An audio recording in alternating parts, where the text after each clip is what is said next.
আমার রুমের ভিতরে প্রবেশ করছে, প্রবেশ করে দরজাটা নক করে দিছে।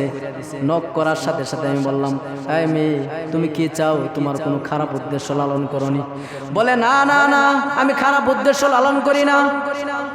বলে, তাহলে তুমি এখানে কি জন্য ঢুকছো? তুমি তো আমার ছোট বোনের মতো, তুমি এখানে কি উদ্দেশ্য ঢুকেছো?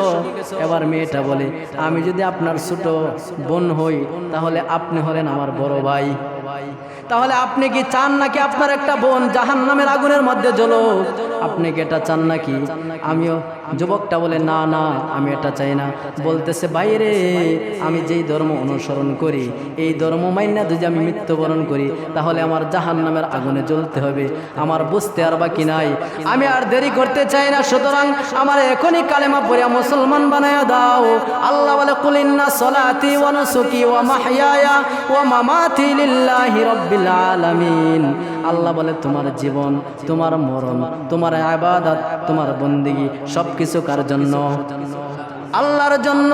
এজন্যই কবি বলেন, আমার জীবন, আমার মরণ, আমার জিন্দেগি, ইয়া ইলাহি কবুল করো আমার বন্দেগী। আমার জীবন, আমার মরণ, আমার জিন্দেগি, ইয়া ইলাহি কবুল করো আমার বন্দেগী। আমি যে প্রভু অতি অসহায়, নিরাশ্রয় দুর্বল, তুমি শুধু পারো দিতে শক্তি ও সম্বল। তাই দয়াময় করো আমায় দিনের অনুরাগী। আমার জীবন, আমার মরণ, আমার জিন্দেগি।